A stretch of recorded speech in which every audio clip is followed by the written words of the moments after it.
Help support Friendo Club by going to patreon.com/Steven Larson or clicking join at youtube.com/Steven Larson. Access to bonus episodes, question threads for the Going In Raw podcast, and entry to our monthly wrestling predictions challenges. Join the Friendo Club today. Hey, Friendo, Steve here. And Larson.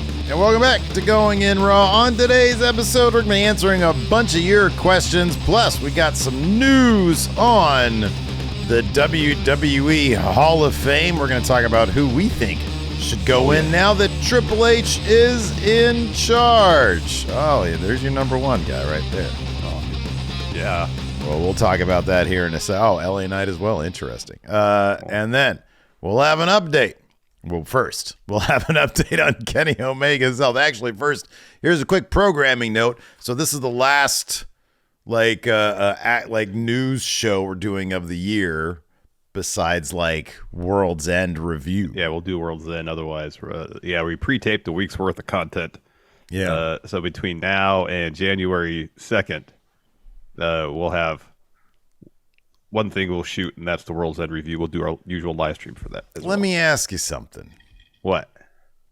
What is the criteria for us doing an emergency episode? Because, well, we just need to get this out in the universe so that it doesn't take us by surprise, so that nothing happens. But, at what point will we have to get on? Or you're going to be indisposed and I'll be like, man, this is too big for us not to do anything, so I'll just have to get on here. A death, obviously, right? Yeah, I think we'll know. I think it's one of those things where if we both urgently text each other, oh, did you hear about this? Right, yeah.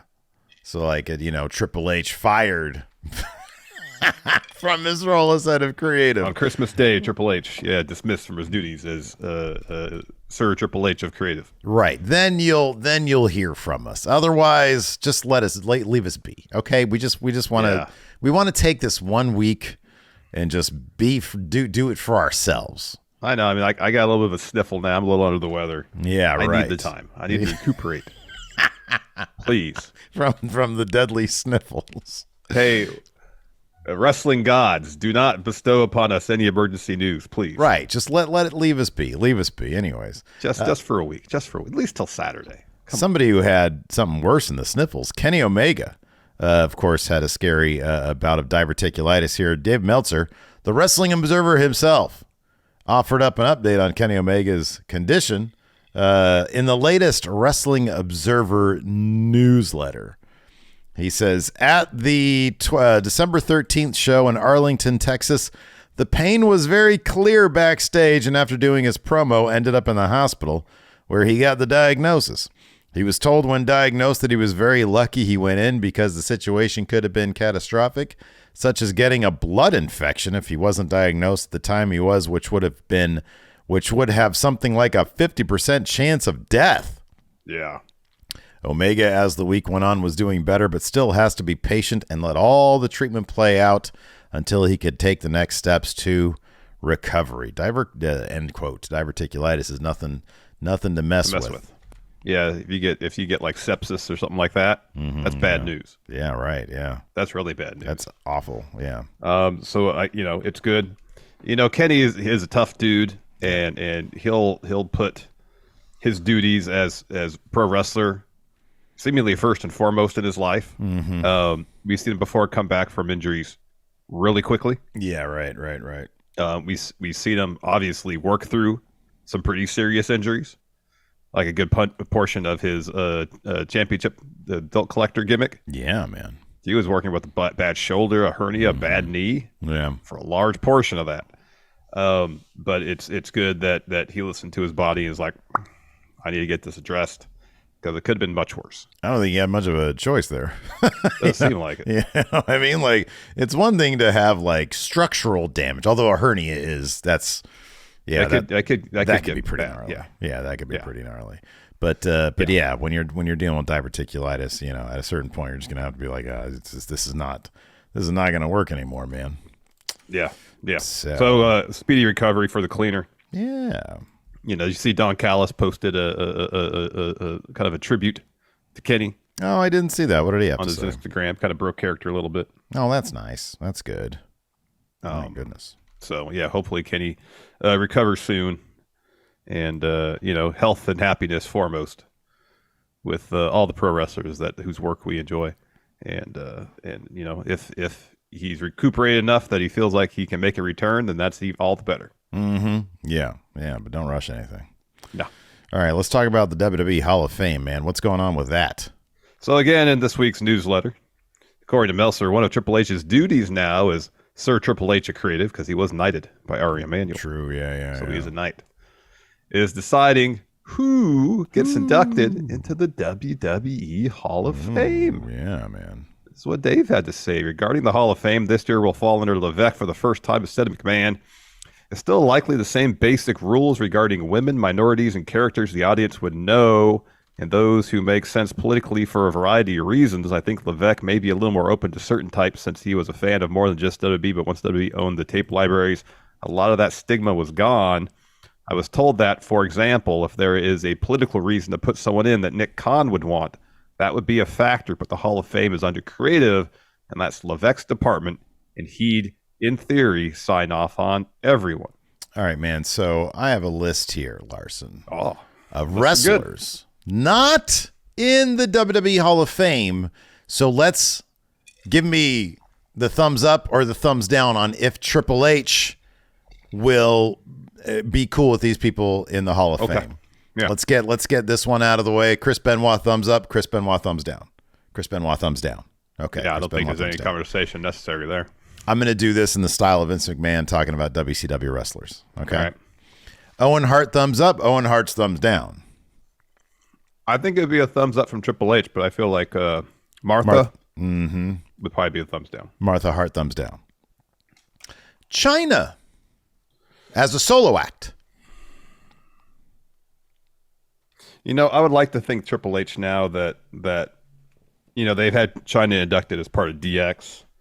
That when asked about it before, he would always say he was afraid of Pornography. people, going and searching for China on Google and the first hits being some of the adult cinema work she did. Yeah, right.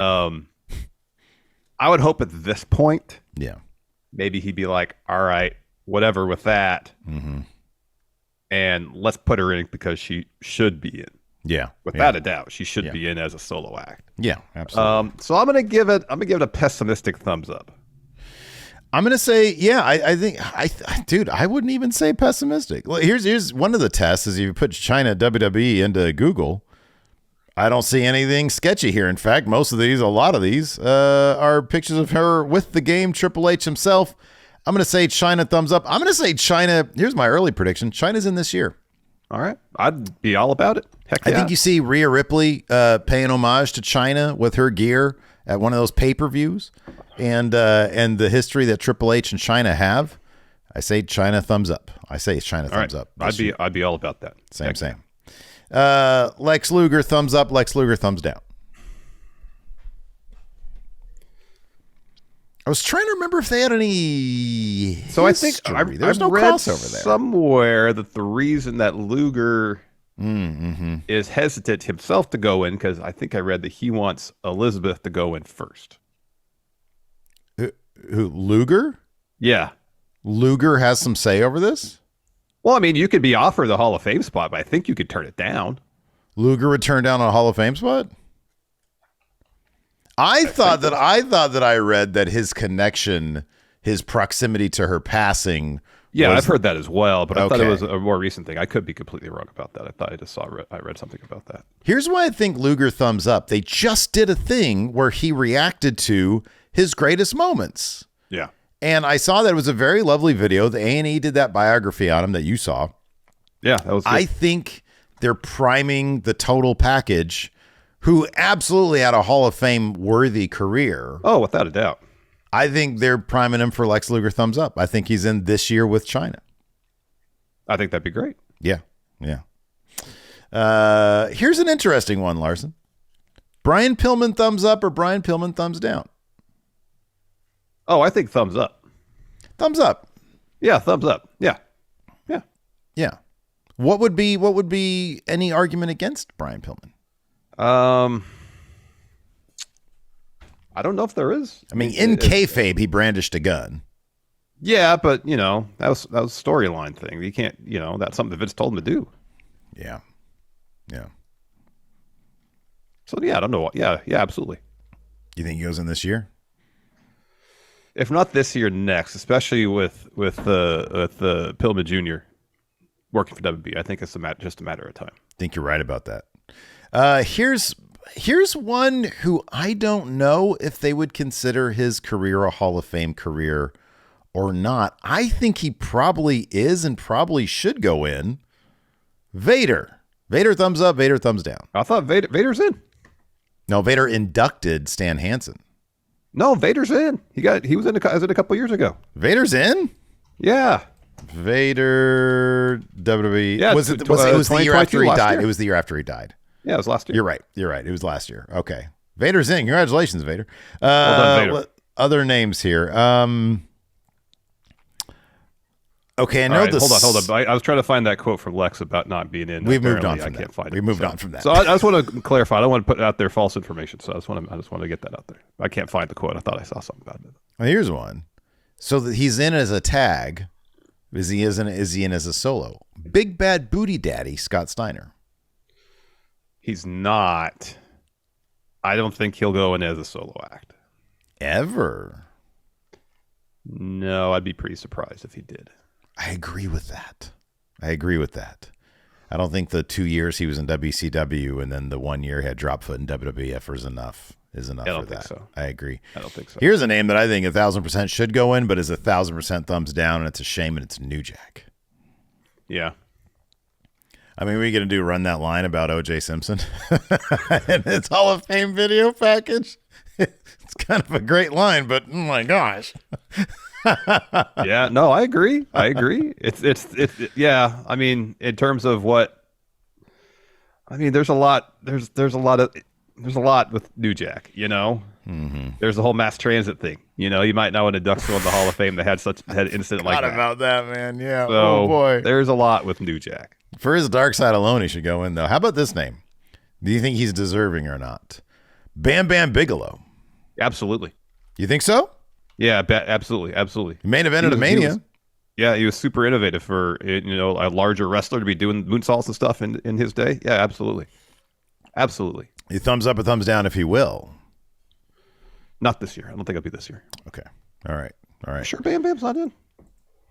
Oh, I don't know. This is like I just put in Google Bigelow WWF Hall of Fame. Oh, he's in. Oh wait, is he? All right. No, he's not. Oh, I think he was one. Wasn't he like one of the rumored ones? Yeah, and then and then it didn't happen. Okay, we'll end on this one, Larson. And don't tell me if you want. Will he go in? Sid. He's been rumored before. I think it's just a matter of time. He was one of Sean's bodyguards prior to their feuding. Post Diesel, it was Sid. And I don't know what kind of relationship Sean has with Sid now. That's the question. But if they have a good relationship and given their connection on screen, absolutely. Sid has the resume. Absolutely. They brought him back for to beat up Heath Slater. Yeah. Heath Slater. Yeah. Yeah, absolutely. Sid should go in. Sid. Okay. Well, here's one last one. Sable. She was Triple H's manager. Yeah, absolutely. I think she totally deserves to go in. I think it's a situation where I'm not sure that she wants to, though. I agree with that. I know. It's seemingly she wants to be out of the public eye. Yeah, but absolutely she deserves it. Every once in a while she'll show up like absolutely. With Brock's around, you'll see her because they're married. Yeah. What about Mark Marrow? He had a good career. He was like the first WWE guaranteed contract from what I understand. Yeah. Wild man, Mark Marrow. Yeah. The wild man. What a maneuver! You see that video going around on Twitter today of Vince busting out. I didn't watch hundreds it, but of what a maneuvers. I sort of understood what it was. And he has the same cadence every time he says it, basically. What a maneuver! What a maneuver! Yeah. Oh, Shawn Michaels sending him out of the ring. What a maneuver! Same I don't know, man. Vince was definitely like a guy who would go through phases, But there was that whole like 10-year span from like 88 to '08 where he was like just or 5-year anyways, from 98 to 2002, and he was just a lech. He was just lecherous. Anyways, Larson, let's go ahead and pay some bills before we get to some Friendo questions. You said there's a couple of really good Friendo questions. There are. When I put it up on the question thread on the YouTube, accidentally I didn't click members only, so it was available to everybody. Oh wow! Early Christmas present. There you go. Hey, you know what? Maybe it'll audience. Spur some people to click that join button. You know, hopefully, and amongst those were some really good questions. So I was like, well, this is good stuff to talk about. We need stuff to talk about, so it's going in the show. Good stuff, pal. All right. Well, first, let's go ahead and pay some bills. This episode of Going in Raw is sponsored by BetterHelp. You know, Larson? What's that, Steve? The holiday season, it's all about giving. And regardless if you get gifts or not from your loved ones, you get to define how you give to yourself. So whether you treat yourself to a day of rest to recharge or go easy on yourself during tough moments or decide to start therapy, remember to give yourself some love this holiday season.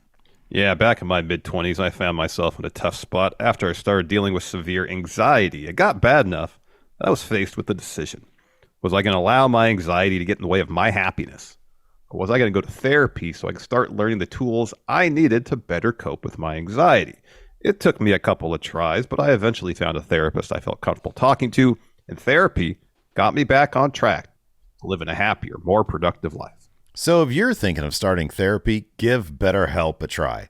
It's entirely online and designed to be convenient, flexible, and suited for your schedule. All you got to do to get started is fill out a brief questionnaire to get matched with a licensed therapist, and then you can switch therapists at any time for no additional charge. In the season of giving, give yourself what you need with BetterHelp. Visit betterhelp.com/raw today to get 10% off your first month. That's BetterHelp, HELP.com/raw. All right, man, let's go ahead and answer some of these questions here. First up from Strife. Says, Rhea is going to main event Elimination Chamber in Australia a month prior as her big moment. Is this how they justify Punk versus Seth over Becky versus Rhea as the Mania Night 1 main event? So if Punk and Seth still has the World Heavyweight Championship and faces Punk, I mean, that's justification enough, probably, in the eyes of WWE to have that main event night 1. I don't think Rhea's going to be facing Becky at Elimination Chamber. She might defend her title in the Chamber. Maybe. Yeah. And that'll be the main event. You know, it all depends. Really, it depends if Seth walks into Mania as World Heavyweight Champ, and if he's facing Punk, that's going to main event. If he doesn't have the World Heavyweight Championship walking into Mania and he's facing Punk, then it's a little more up in the air. I feel like CM Punk is going to main event night 1 regardless. I think that's totally going to happen. And I think, maybe night 2, Steve.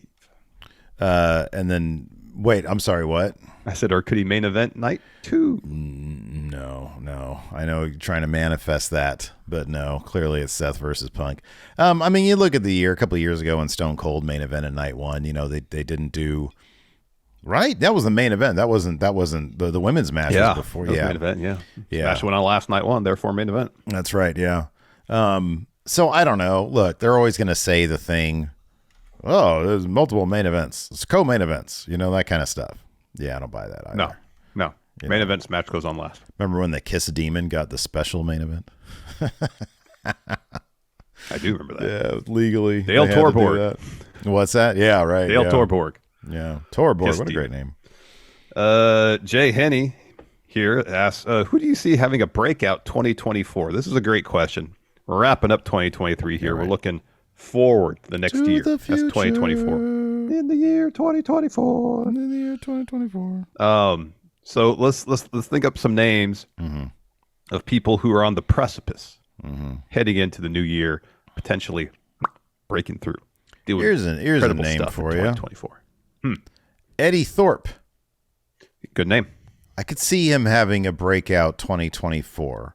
I think he had like a good 2023, endlessly feuding with Dijak and apparently a Tree. Yeah, Tree was involved. Tree was involved in that particular feud. But I could see him. He's just a really talented guy. He's got a great look to him. I could see them boosting him up to the next level. I think that's a possibility. So I'm going to be a little liberal with my definition of breaking out, You mean like because Roman Reigns, not that liberal. Solo Um, Sikoa? so who I'm going to mention is someone who's been on the radar for a number of years. Fantastic wrestler, but yet in AEW, he hasn't exactly got elevated up to the main event level, and I think that could very well happen in 2024. I'm talking about Roosh. Um, you put him in the ring against anybody, you're gonna get a stellar match. Yeah, physical. He's starting to really forge a connection with the crowd. Yeah, I because think every so. time you put him in the ring, he puts on a stellar match. Yeah. He's got a style that is wildly enjoyable to watch. It looks like he's actually beat the shit out of people. Yeah, true. And I think if they can crack something with him from a creative standpoint, I think that's all it's really going to take. If they get him involved in an interesting story, Yeah. that's it. I think the sky's the limit for Roosh. He's fantastic. I think you're right, man. You know, I thought we had a really good conversation yesterday during our AEW review that nobody watched, where we talked about. Here, let's plug it. Watch our AEW review. We had some fun conversations. Dude, we have a great conversation about. The second I said we're gonna be positive about AEW this week, everybody was like, "Click! I'm changing the channel." I know. I'd rather hear people crap on it. No, I think that when I was talking about their youth movement and the pieces they have going into 2024, the Jay Whites, the Swerves, the Hangmans, the MJFs, that's just to speak of their men's division. I think they got a lot, and if they grit up, if they grunge up their product, if they attitude era up their product a little bit, Roosh would be perfect. Roosh would be absolutely perfect for that. Imagine if they did a lot more of those vignettes, like where he had Jose send Vance and Jalisco to Mexico. Yeah, I know exactly. Remember those things? Those things are really well put those together. Those things were cool. Yeah, those were really cool. Yeah, and they do kind of more stuff like that with that kind of tone to it. Yeah, but involved like in a major story that could be really cool. I think I do think in 2024 you're going to be looking at a lot more of the guys who, started their careers like closer to 2015 than the Adam Coles who started their career back in like whatever the early odds or whatever. 2012 or something. The late whatevers, the late 2000s, I guess. But yeah, you're gonna see. I think those guys are gonna come up to the top. So yeah, I also think I think Daniel Garcia is gonna break through past this dancing thing and become a fully formed character, and so he'll have like a Continental Classic where he gets 6 points. Next year, maybe 9. Right? Yeah, maybe 9. Maybe not quite 12, but maybe 9. Yeah. 3 years from now, maybe he'll get 12. Oh yeah, 3 years from now. 3 years from now, Daniel Garcia either he's going to be NXT champion or he's going to be in the AEW main event scene. I believe that. Probably. Yeah. Also, I'm curious to see what Grayson Waller does in 2024. Oh, he could. Yeah, that could be huge. Yeah. It seems like there's a good chance. That he could be mid-card champ. When is it? 2024. When is Austin Theory going to break out? He needs a breakout. That guy's going to be the most accomplished guy never to have broken out, Larson. Maybe. Yeah. It's entirely possible. Marquez here asks, what do you guys think about the story WWE is giving Ridge Holland his issues with injuring other wrestlers? We didn't talk about this on our Wednesday show. We didn't. So to recap, they had a segment, I think at the conclusion of NXT, where Ridge Holland hits Ilya with a DDT and in kayfabe injures him, and Ilya has to get stretchered out. Yeah. I mean, doing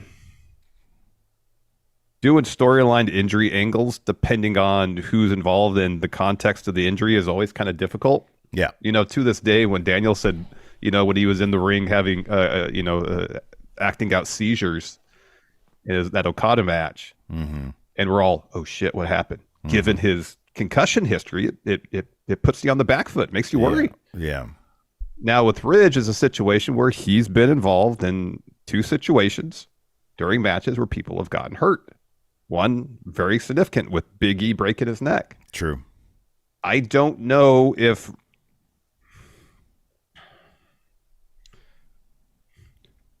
I can only speak for myself. Yeah. I don't know if going that route with Ridge is going to lead to the most satisfying storyline potential. Maybe this is something he feels like he needs to do. I don't know. Don't know the genesis of it, but I saw it and I'm like, I don't know if that's necessarily something to spotlight per se. Yeah. I mean, it feels like it puts Ridge in a tough situation. Yeah.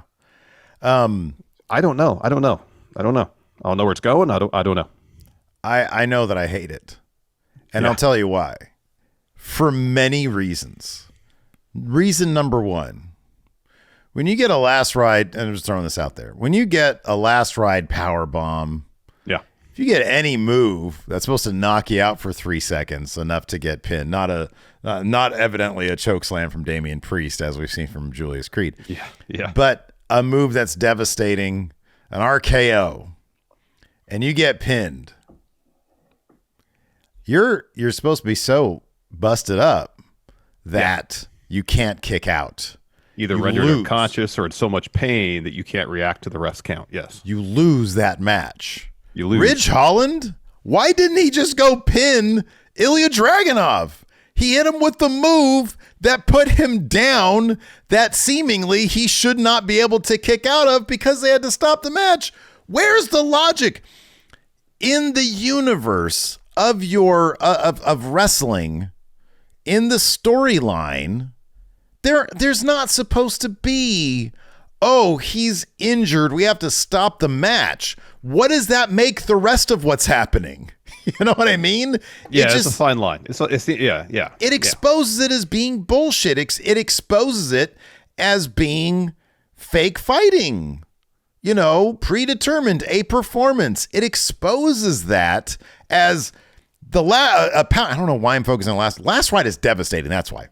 Yeah, it looks like it sucks to take. It exposes all of what Gunther does, for example, as that's not real, but this over here is real. And I can't stand that they would play with the fact that real injuries happen. When real injuries happen, the performance ends and we're concerned. Mm-hmm. That should never, ever be played with. Agreed. Because it's just showing that this is a performance and then this is real. I can't stand that. Like, I don't like that.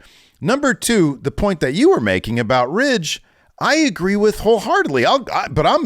Dude, there's no ambiguity from me about it. Ridge Holland look, I don't want to run a guy down, but you can go back to when he was in NXT and he caught, was it like Rockstar Spud? I forget who was. Somebody came flying out the ring at him and he ended up blowing out like his entire legs, like all of his legs. Both his ankles or something. Yeah. Like that, yeah. Took him a little while to come back because that's pretty devastating. But I always sort of got the feeling that it was an unfortunate thing, but he had to, like, dude, I've seen people get caught all the time doing that. Ridge wasn't standing the way he should have been standing on that move. And that's not, honestly, it's not me saying that. It's talking to an actual wrestler about that because I was curious, so I texted one of our friends. Mm-hmm. And that's how I found out. And I was like, that makes a lot of sense. And so the Big E thing, and I know that like they kayfabed the pretty deadly injury to be on Ridge, but I think it was something else. I don't think that was actually a Ridge thing, if I'm not mistaken, because he'd hit like a belly to. It was like a backdrop, and Elton Prince landed on his shoulder. Yeah, but I kind of feel like that. If I'm not mistaken, that wasn't a Ridge being. All right. I think. So you've got a guy who still doesn't come off as, you know, they got to keep it simple with this with Ridge, because I think he probably has a lot of potential as a character. We've seen it with Brawling Brutes. He's got good chemistry. When they did the pre-film thing at the last WrestleMania, it was a lot of fun. The 40-year-old virgin thing. Yeah, that was fun. That was fun. I think the guy's got potential to do some cool stuff, but I don't know that he's not going to accidentally flub in the ring again.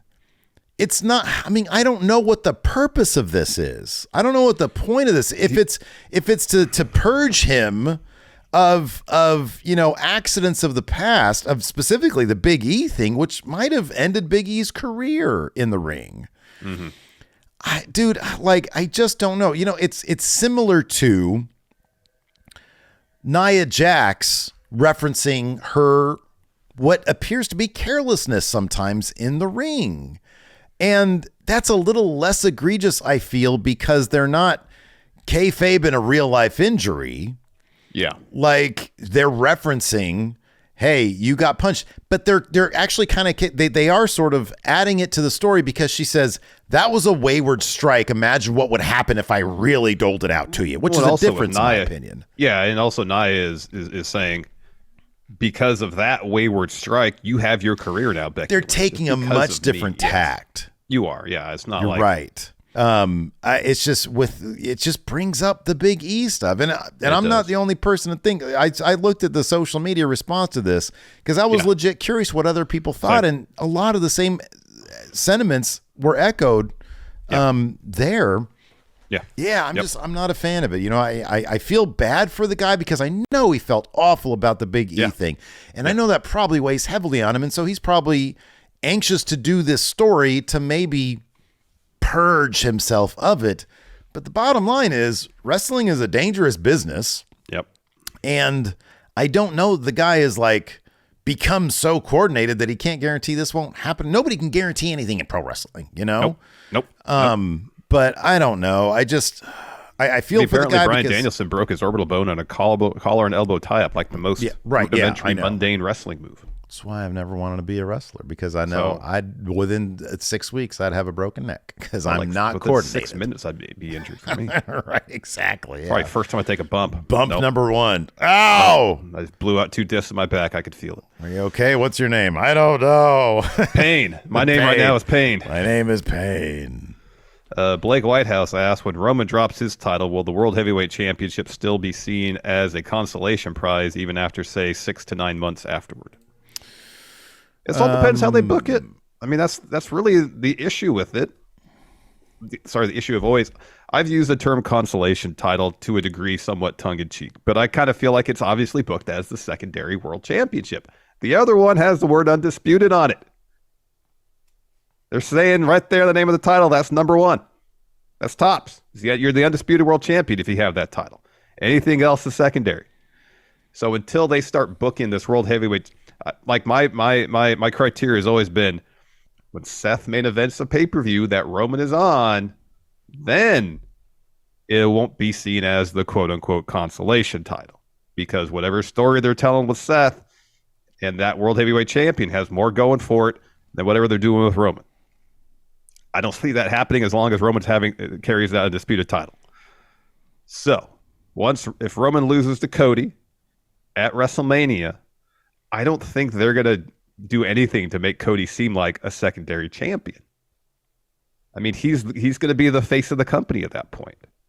And that's not to say that the World Heavyweight Championship, maybe if CM Punk wins it, if Rollins continues to hold it, if Drew McIntyre wins it, if the story is interesting enough, it demands to main event, great. I want 2 world titles that are on equal footing. I don't think WWE necessarily presents them as such. And I know right now the World Heavyweight Championship has more going on for it storyline-wise, which is great. Because right now the undisputed title doesn't have much going on storyline-wise. It's just Orton saying, I want revenge for you taking me out. Yeah. There's a lot more meat with this Drew McIntyre, Seth Rollins thing, which is great. And it's heading in the right direction. But it needs that continued for a while before I'm like, all right, these 2 titles are on equal footing. One of the realities of split brands and split world champions is that almost always one will feature more heavily than the other, depending on a number of factors. Who has it, the heat behind the storyline, the heat behind the particular show that it's featured on. You can go back to 2002 and look at, you know, the various eras of the world titles between the big gold belt, when Triple H had it almost always main evented over the other championship, the WWE championship. There was periods of time when the big gold title towards the end of like the 2000s, like around 2008, 9, 10, the big gold title took a secondary seat, a major secondary seat to the WWE championship. It's an unavoidable situation. I'm going to interject here real quick because I think there is a period in like 2016, 2017 when they did the split brand pay-per-views again. or because one title wasn't main eventing a pay-per-view over the other, except on the Big Four, I think. I didn't feel like the disparity in how they were perceived was quite so vast as it has been in other time frames. I feel like you're right. That era kind of sucked because the pay-per-views then just felt like glorified episodes of the shows. That's the downside of taking that approach. But one of the you're absolutely right in that one of the major ways you can understand what WWE considers the major title is exactly that. It's what main events shows where both titles are featured. I'm trying to think of when Kofi Mania happened and Kofi won the WWE title and Seth Rollins won the Universal Championship. In that sort of brief time period, I felt like they were kind of on par with each other. Kofi and Seth were kind of presented because neither were Brock. Brock ended up coming back and beating Kofi, and then guess what? That was the top title. Yep. And so much of it depends on who has it and the heat behind it. To this question right here, when Roman drops his title, will the World Heavyweight Championship still be seen as a consolation prize even after, say, 6-9 months afterwards? Cody's a lot of things. He ain't Roman. They are going to feature him as the face, but he ain't Roman. Nobody's Roman. That's why he's got the tribal chief set up. Cody, even though the Survivor Series team was referred to as Team Cody, Cody and Seth are way more on the same level than a Roman Reigns and anybody else. And it's by virtue of the fact that they have treated him like such a bigger star than anybody else and gets special treatment and has Paul Heyman and main events every pay-per-view, et cetera, et cetera. And by the way, if Cody has the undisputed champion, I'm sorry, the WWE championship is what everybody's calling it now. If Cody has that title and Seth has the World Heavyweight Championship and they're on a pay-per-view and Roman Reigns is on that pay-per-view, guess who's main eventing? Cody. No, Roman Reigns. Roman Reigns will still main event without the title, Larson. That's what's going to happen. We'll find out. We'll have to go back and look at this.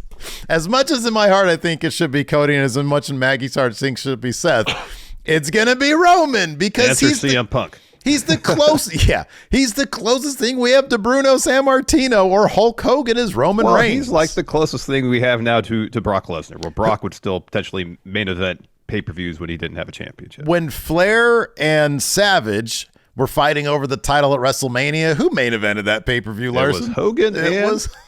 Yeah, exactly. Sid. No titles on the line there. Nope. So yeah, I feel like it's going to be more of a situation where if they keep the brands relatively separate but still co-pay-per-views, whatever's hot's going to main event. Whatever is a little on the cooler side won't main event, and then we'll have kind of actual parity between the titles. I kind of feel like, yeah, the consolation prize aspect of it will go to the wayside. I feel that. It could, but it all depends on how well it's booked. If it's booked still like a secondary title, it's going to be perceived like a secondary title. I don't agree to the degree that you see it as a consolation prize. I don't see it as that much. So, yeah. Carlos here asks, predict the first WWE Hall of Fame class selected by Triple H. So we talked about we kind of did that, yeah. But 4 people. Who are 4 people or 4 acts, whether they're individual, solo acts, tag teams, factions. What about Evolution? Is Evolution going in this year? Oh, Dave Bautista, they're not if he's available for the ceremony, he will 1,000% go in. Flair, I don't think Flair can. I don't think they're going to let Flair do it. I don't think they're going to do it. That's true. Batista, if Batista should. If Batista wants in, he'll be the headliner this year. Yeah, he'll be the headliner. Yeah, and then otherwise it's the names we mentioned. It's China, Luger, and Pillman. Maybe Umaga. Yeah.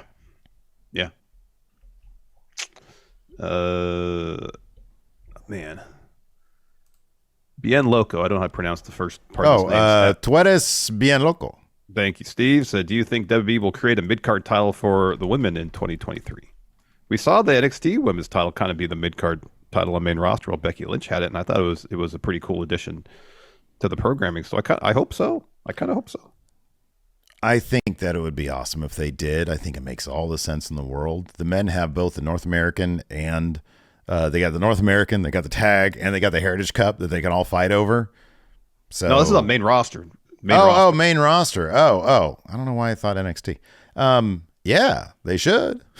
Yeah, absolutely they should. Absolutely. Will they? I don't know. They should. Yeah, who knows? True World Order here says, what goal do you have for 2024, either personally or professionally, that you think will be the hardest to achieve? The hardest to achieve, doubling our income. Yeah. That's my personal goal. I think so. This is like, I don't know. This is sort of maybe a boring answer, but what goal do I have for 2024? Do we have? I'm going to say trying to find ways to not let our Twitch channel fall into disrepair. What a great word, disrepair. Twitch, for me personally, like I feel like the bloom on the Twitch rose is sort of coming off. Yeah. And I think that Twitch was awesome during, like they really came alive during pandemic, and it's been a slow decline since then. You know, the enthusiasm when we get on Twitch, there's not a lot of enthusiasm there, and I understand. We are not we're not typical Twitch streamers, like we co-stream our stuff or we dual stream rather. But you know, we've had some ideas in the past for stuff, and I'd still like to, you know, look at what we can do that's sort of Twitch exclusive. Like there are certain things that like can only be done on Twitch. Yeah. You know, as it pertains to copyright stuff. So I'm interested in seeing, because like I'm pretty much sure that like my own personal Twitch channel is going to go to the wayside. Yeah. So because and honestly, it's I hate to say this, but it's just it's a fact. It's a dollars and cents thing. Yeah. I can spend 2 hours on a WrestleJuice video and make 5 times what I make on that than I can spending 2 hours on Twitch. And but that being said, you know, I know that we have an audience on Twitch.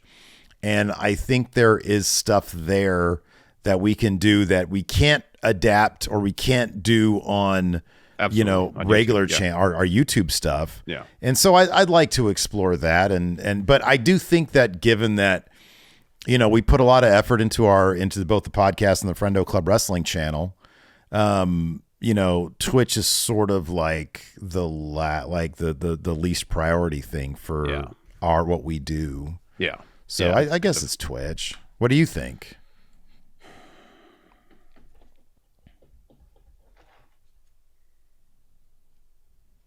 I mean, there's like the obvious ones like X number of subscribers and stuff like that. Yeah, know? Right. Yeah. You know, another one that I thought of also is like, look, it's been since May that the Enforcer passed. I don't think either of us are keen on adding another third person to our live streams. And we've done all right in terms of keeping the engagement going, you know, thanks to Chris Garrix, for example, for doing our notes. That really helps. But, you know, I also wouldn't mind figuring out a way to sort of, even during the watch-alongs, liven things up on our watch-alongs, you know? Yeah. I don't know. I don't even know exactly how. It's sort of a nebulous idea, but I don't know. That's especially in the absence of the Enforcer. He brought such a wonderful added chemistry to us. He really did. I mean, when I read this question, the first thing, two things popped into mind. That'd be hardest to achieve. It's been since like 2015, 2016. I'm like, I want to get Balor bod. I want abs. Oh wow, like Finn Balor has. Yeah. Age and I think genetics are going to get in the way of that. Yeah, sure. But doesn't mean I have to stop trying. Okay, yeah. 2, I'm always on the mission to improve my jump shot. Yeah, right. Whether I have hand in my face or not. Yeah. To make it more trustworthy. Okay, all right. In terms of not professionally, personally. Those are the things that I'm like, that's areas that I can improve.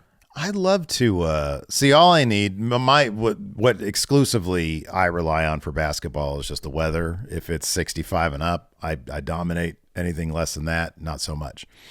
But beyond that, that's actually true.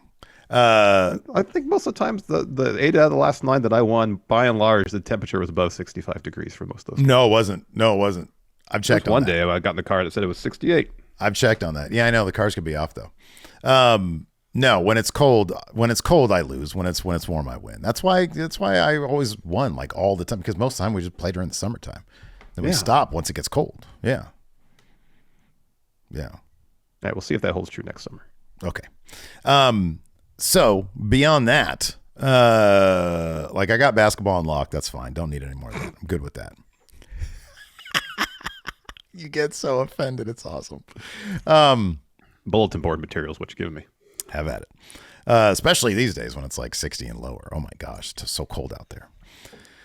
I'd like to start doing comic books again. I'd like to get back into art. I say that every year though, so who knows? It'll probably never happen. But yeah, I'd love to do that. But I don't know if that's gonna happen. I'd like to focus also on like Wrestle Juice. I've got like some like edited video ideas that I want to do, like a half a script on WrestleMania 1 that is just fun. So I want to do some more produced stuff for the personal channel.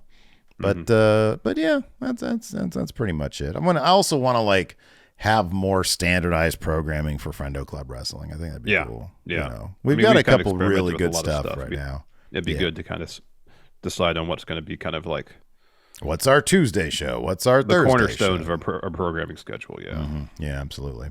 You want to do Sorry, I was going to say, it feels like on Friendo Club, when we at least hit 3 episodes a week, it's a good rhythm. The channel does well enough. There's plenty of growth, or some growth at least. So if we can be at least to start out 2024 really consistent. Yeah, right. Whether it's Monday, Wednesday, Friday, Tuesday, whatever the case may be, that'd be pretty swell. Yep, absolutely. Would you like to do a SmackDown preview, Mr. Lee? Do a SmackDown preview. Are you okay? If you want to read spoilers, they're out there. Oh man, you can just read what happens on SmackDown. Yeah, you don't have to watch it all. Yeah, maybe I'll just read because I don't have to watch it. Yeah, you do that, huh? Like when you don't have to watch, you don't watch. No. Guess what? I don't even read the results either. When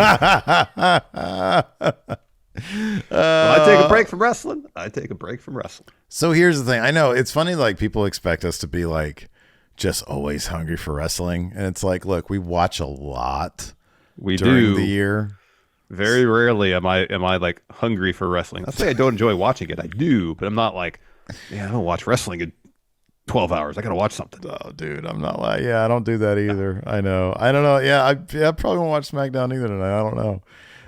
Number one, I never watch it on Fridays anyways. Yeah, I don't either. Like I get enough from social media. I'm like, oh, that's cool. AJ Styles takes on Solo Sikoa in his return match to SmackDown. So Solo's going to take, that might be a wonk. It might be a wonk. It'll probably be LA Knight coming out and getting his pound of flesh from AJ Styles. You haven't read the spoilers, right? So you're not just giving us spoilers. No, I'm just guessing. Okay. I haven't read anything about it. Same. So if that happens, and I didn't read about it, Nostradamus here. Bobby Lashley and Santos Escobar seek advancement in the U.S. title tournament. All right, to see who's the greatest prognosticator here, Steve. Who moves on? Have you read spoilers? No, I haven't. I have not. I swear to God. All right. Santos Escobar. Yeah, you think I'd have to be Santos? It'd have to be Santos. Yeah. There's going to be something weird happening with Bobby, like a count out or something, you know? Maybe, yeah. Is Bobby and the Prophets feuding with anybody else right now? No, not really. Not really, right. Maybe Bobby gets the count out loss and Prophets are able to be like, hey, see, you're kind of crap too. Yeah, it's weird how this story with Bobby and the Street Profits. I was like, oh, them together is going to be great because they go out there. You know what it's going to be? Huh. You know what it's going to be? Although we would have heard about this. I don't know. I have no idea. If it hadn't happened yet, if it's going to be live, I would think that Cross and the Authors of Pain maybe would debut their faction, distract Lashley, some shit like that. I don't know. But then I haven't heard about that, so I don't think that's going to happen. I mean, Fightful had a thing that's saying the Authors of Pain were going to come back soon. Yeah, They've been under right. contract for like a year and a half.